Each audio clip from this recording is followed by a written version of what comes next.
American president ട്രംപും അതോടൊപ്പം തന്നെ അറബ് രാജ്യങ്ങളും കൊട്ടിഘോഷിച്ച് നടപ്പിലാക്കിയ സമാധാന കരാർ പൂർണ്ണമായി തന്നെ ലംഘിച്ചിരിക്കുകയാണ്. ഗാസയും ഇസ്രായേലും തമ്മിലുള്ള നിരന്തരമായ പോരാട്ടങ്ങൾ തുടരുന്നു. കഴിഞ്ഞ ഞായറാഴ്ച ഉണ്ടായ ആക്രമണത്തിൽ 150 ടൺ ബോംബ് ഗാസയിൽ വർഷിക്കുകയും അതോടൊപ്പം തന്നെ അതിൽ 45-ലധികം പേർ മരണപ്പെട്ടിട്ടുണ്ട്. ഇപ്പോൾ ചില വിദേശ മാധ്യമങ്ങളുടെ റിപ്പോർട്ട് അനുസരിച്ച് ഈ സമാധാന കരാർ നിലവിൽ വന്നിട്ട് പോലും 98 പേരാണ് മരണപ്പെട്ടിരിക്കുന്നത്. അപ്പോൾ ട്രംപിന്റെ ആഗ്രഹങ്ങൾ, അദ്ദേഹം നൊബേൽ സമ്മാനം നേടാനായി ഇറങ്ങിത്തിരിച്ച കരാർ പൂർണ്ണമായി തന്നെ പരാജയത്തിലേക്ക് പോവുകയാണ്. ഇതിൽ പല സംഭവങ്ങളുമുണ്ട്. ഞായറാഴ്ചയായിരുന്നു ഇത്തരം വലിയ ആക്രമണം ഉണ്ടായിരിക്കുന്നത്. ആ ആക്രമണത്തിൽ അത് തുടരുന്നു എന്നും പലയിടങ്ങളിൽ തുടരുന്നു എന്നും പറയുന്നുണ്ട്. നെതന്യാഹുവിന്റെ വാക്കുകൾ ഇങ്ങനെയാണ്: ഞങ്ങൾ ഒരു കയ്യിൽ ആയുധം പിടിച്ചുകൊണ്ട് മറുകൈയിൽ സമാധാനത്തിനായി നിൽക്കില്ല എന്നാണ് പറയുന്നത്. അത് ഹമാസിനെ ഉദ്ദേശിച്ചാണ്. ഒരു ഭാഗത്ത് ഇരവാദം ഉന്നയിക്കുകയും സമാധാനം ഉന്നയിക്കുകയും ചെയ്യുമ്പോൾ മറുഭാഗത്ത് കൈകൾ ഉയർത്തി ആയുധങ്ങളുമായി ആക്രമിക്കുകയാണ്. അവരെ തിരിച്ചടിക്കുക തന്നെ ചെയ്യുമെന്നാണ് നെതന്യാഹു പറയുന്നത്. ഗാസയിൽ ചില പ്രദേശങ്ങളിൽ ഇസ്രായേലിന്റെ സൈന്യം തുടരുന്നുണ്ട്. അവർക്കെതിരെയാണ് ആദ്യമായി ഈ ഹമാസിന്റെ ഭാഗത്ത് നിന്നും ആക്രമണം ഉണ്ടായത്. ആ വെടിവെപ്പിൽ 2 സൈനികർ കൊല്ലപ്പെട്ടു എന്നാണ് പറയുന്നത്. അതിനു പകരമായാണ് ഈ തിരിച്ചടി ഉണ്ടായത്. നമുക്കറിയാം, ഇത് കുറച്ചു നാളുകളായി പരിശോധിച്ചാൽ അറിയാം, ഈ പ്രശ്നങ്ങൾക്ക് പിന്നിലല്ല ഹമാസാണ്. അത് ഒക്ടോബർ 7 തന്നെ ലോകത്തിന് മുന്നിൽ നിൽക്കുന്നുണ്ടല്ലോ. ഒക്ടോബർ 7-ന് 1200 പേരെ കൊലപ്പെടുത്തുകയും 250-ലധികം ബന്ദികളെ തടവിലാക്കുകയും ചെയ്ത പശ്ചാത്തലത്തിലാണ് ഇസ്രായേൽ യുദ്ധരംഗത്തിലേക്ക് ഇറങ്ങിയത്, കരയുദ്ധത്തിലേക്ക് കടക്കുന്നത്. അതിനുശേഷം ഉണ്ടായത് വലിയ ആക്രമണമായിരുന്നു.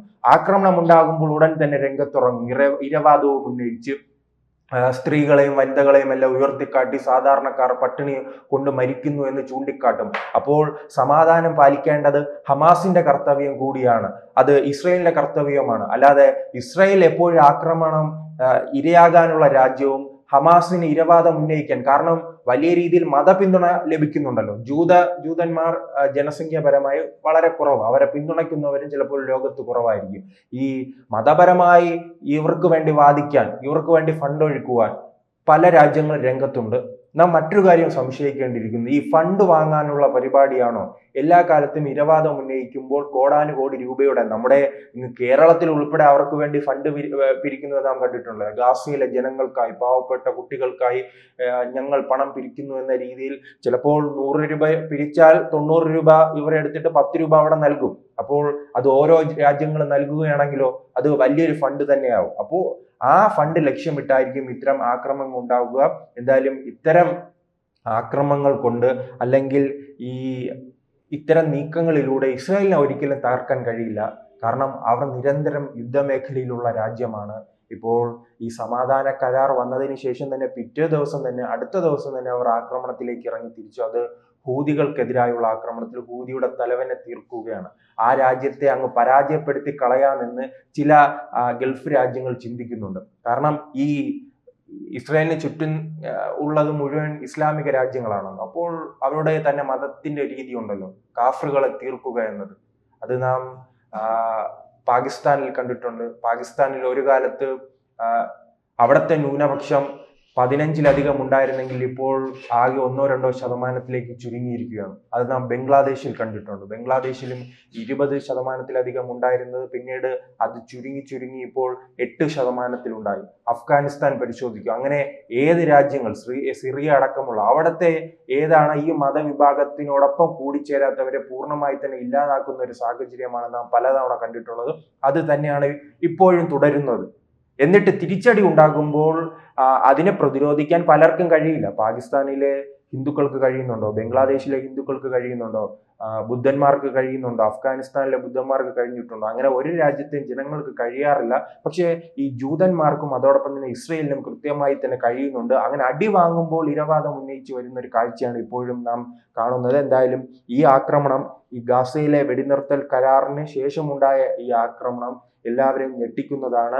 കാരണം പല രാജ്യങ്ങളും മുൻകൈ എടുത്ത്, ട്രംപ് ഉൾപ്പെടെയുള്ളവർ മുൻകൈ എടുത്ത് ഇനിയൊരു യുദ്ധം ഉണ്ടാകില്ല, വെടിനിർത്തൽ കരാർ ലംഘിക്കില്ല എന്ന് ചൂണ്ടിക്കാട്ടി ഇത്തരം ആക്രമണവുമായി അവസാനിപ്പിച്ചു എന്ന് പറയുമ്പോഴാണ് ഈ 98 പേർ മരിച്ചു എന്ന ഞെട്ടിപ്പിക്കുന്ന വിവരം പുറത്തു വരുന്നത്. എന്തായാലും നിലവിലെ സാഹചര്യത്തിൽ ഇത് ഞാൻ തുടക്കം സൂചിപ്പിച്ചതുപോലെ തന്നെ ഈ ഫണ്ടിങ് അവസാനിപ്പിക്കാതെ ഇരിക്കാനായി, ഫണ്ടിങ് അവസാനിപ്പിക്കാതിരിക്കാനായി ഹമാസ് ഇത്തരം ആക്രമണങ്ങൾ തുടർച്ചയായി തന്നെ ഇനി മുന്നോട്ട് കൊണ്ടുപോകും. ഇത് അവരുടെ ലക്ഷ്യം കൂടിയാണ്. എന്നാൽ മാത്രമേ അറബ് രാജ്യങ്ങളിൽ നിന്നും ഇസ്ലാമിക രാജ്യങ്ങളിൽ നിന്നും അവർക്ക് തങ്ങൾക്ക് ആവശ്യമായ ഫണ്ടുകൾ ലഭിക്കുകയുള്ളൂ. അതിന്റെ നേതാക്കൾ അറിയാമല്ലോ. നേതാക്കൾ ഖത്തറിലും ഇസ്രയേലിലുമായി സുഖിച്ച് ജീവിക്കുമ്പോൾ സാധാരണക്കാരായ ജനങ്ങളെ, അവിടുത്തെ സാധാരണക്കാരായ യുവാക്കളെ രംഗത്തിറക്കി, കുട്ടികളെ രംഗത്തിറക്കിയാണ് ഇത്തരം ആക്രമണങ്ങൾ നടത്തുന്നത്. പക്ഷേ ഈ നേതാക്കളോ സുഖമായ വളരെ ആഡംബരമായി തന്നെ വിവിധ ഇടങ്ങളിൽ ജീവിച്ചു പോവുകയാണ്. അതിന് അന്ത്യം കുറിക്കുന്നതായിരുന്നു അന്ന് ഖത്തറിൽ ഇസ്രയേലിന്റെ ആക്രമണം ഉണ്ടായത്. അങ്ങനെ ഒരു ആക്രമണം ഉണ്ടായപ്പോൾ സ്വിച്ചിട്ട പോലെ അവർ വെടിനിർത്തലിലേക്ക് വന്നല്ലോ. അതെന്തുകൊണ്ടാണ്? നേതാക്കളെ തട്ടിയാൽ തീരുന്നത് തട്ടിയാൽ ഈ പ്രശ്നം 90% അവസാനിക്കും. അല്ലെങ്കിൽ നേതാക്കൾ കീഴടങ്ങണം. എന്നാൽ മാത്രമേ ആ ഗാസയിൽ സമാധാനം ഉണ്ടാകൂ. ഗാസയിൽ എന്ന് പറയുമ്പോൾ നോക്കൂ, ഈ ഇസ്രയേൽ അത്രയും വലിയ ഒരു പീഡിപ്പിക്കുന്ന രാജ്യമാണെങ്കിൽ, ആക്രമണ സ്വഭാവമുള്ള രാജ്യമാണെങ്കിൽ എന്തുകൊണ്ട് പാലസ്തീനിൽ ഇത്തരം സംഭവങ്ങൾ സംഭവിക്കുന്നില്ല? പാലസ്തീനിൽ സമാധാനപരമായി ആൾക്കാർ ജീവിക്കുന്നുണ്ടല്ലോ. ഇപ്പോൾ അങ്ങനെ പറയുമ്പോഴേക്കും കേരളത്തിലെ ചില മാധ്യമ പ്രവർത്തകർ പറയും അവിടെയും ആക്രമണങ്ങൾ നടക്കുന്നുണ്ട്. അവിടെ ആക്രമണങ്ങൾ നടക്കാനുള്ള കാരണം കാരണം അത് അങ്ങനെ ആക്രമണങ്ങൾ എന്തുകൊണ്ടാണ് നടക്കുന്നത്? ഈ ഗാസയിലെ ചിലർ ഒളിച്ചു താമസിക്കുന്നുണ്ട് പാലസ്തീനിൽ. അതോടൊപ്പം തന്നെ അവർക്ക് അനുകൂലമായ രീതിയിൽ ഈ ഒരു സാഹചര്യം, പ്രവർത്തിക്കാനുള്ള സ്വാതന്ത്ര്യവും ഒളിവിൽ താമസിപ്പിക്കുകയും ചെയ്യുന്നു. അത് നാം ഈ പെഹൽഗാമുമായി ബന്ധപ്പെട്ട് പരിശോധിച്ചാൽ മനസ്സിലാകും. ജമ്മു കാശ്മീരിലെ ഭീകരവാദികളെ പിന്തുണയ്ക്കുന്നവരുടെ വീടുകൾ തകർത്തില്ലേ? ഈ ഭീകരവാദികളുടെ വീടുകൾ തകർത്തില്ലേ? അപ്പോൾ നാം പറയും എന്തിനാ ഇന്ത്യക്കുള്ളിൽ ആക്രമിച്ചത്? അവരെല്ലാം ഇന്ത്യക്കാരെ ആക്രമിക്കാമോ? പക്ഷെ ഇന്ത്യക്കാരായാലും ഭീകരവാദ പ്രവർത്തനങ്ങൾ, ഭീകരവാദികൾ എവിടെ ഒളിച്ചിരിക്കുന്നു അവരെ ആക്രമിക്കേണ്ടത് ഓരോ രാജ്യത്തിന്റെ കടമയാണ്. അത് തന്നെയാണ് ഇസ്രയേൽ പാലസ്തീന് നടത്തിയത്. പാലസ്തീനിൽ ഹമാസ് അല്ല ഭരണം നടത്തുന്നത്, അവിടുത്തെ ഒരു സർക്കാരാണ്. ആ സർക്കാർ ഭരണം നടത്തുമ്പോഴും അവിടെ ഒളിച്ചിരിക്കുന്നവരെ വധിക്കണം, അതോടൊപ്പം തന്നെ അവരെ പിന്തുണയ്ക്കുന്നവരെ അറസ്റ്റ് ചെയ്യണം. അത്തരം നടപടികൾ മാത്രമാണ് ഇസ്രയേൽ നടത്തുന്നത്. അത് നാം ഇന്ത്യയിലും കണ്ടിട്ടുണ്ട്. പെഹൽഗാമിന്റെ ആക്രമണവുമായി ബന്ധപ്പെട്ട് നമുക്ക് പരിശോധിച്ചാൽ അത് കൃത്യമായി തന്നെ മനസ്സിലാകും. അല്ലാതെ ഇതിൽ മറ്റ് പ്രശ്നങ്ങളില്ല. ഹമാസ് ആയുധം താഴെ വയ്ക്കുകയാണെങ്കിൽ ഈ യുദ്ധം അവസാനിച്ചു. എന്തായാലും ഇതുമായി ബന്ധപ്പെട്ട ഇങ്ങനെയാണ്, ഹമാസ് വെടിനിർത്തൽ ലംഘിച്ചെന്ന് ആരോപിച്ചാണ് ഞായറാഴ്ച ഗാസയിലെ വിവിധ ഇടങ്ങളിൽ ആക്രമണം നടത്തിയത്. എന്തായാലും ഇതുമായി ബന്ധപ്പെട്ട് ട്രംപ് അടക്കമുള്ളവർ വീണ്ടും ഇടപെട്ടിട്ടുണ്ട്. ഞാൻ നേരത്തെ സൂചിപ്പിച്ചതുപോലെ തന്നെ ഗാസയിൽ തുടരുന്ന സൈന്യത്തിന് നേരെയാണ് ഹമാസ് റോക്കറ്റ് ആക്രമണവും വെടിവെപ്പും നടത്തിയതെന്നും 2 സൈനികർ കൊല്ലപ്പെട്ടുവെന്നും ഇസ്രായേൽ അറിയിച്ചു. ഇസ്രായേലാണ് വെടിനിർത്തൽ കരാർ ലംഘിച്ചതെന്നും തങ്ങൾ ആക്രമണം നടത്തിയിട്ടില്ലെന്നും ഹമാസ് പ്രതികരിച്ചു.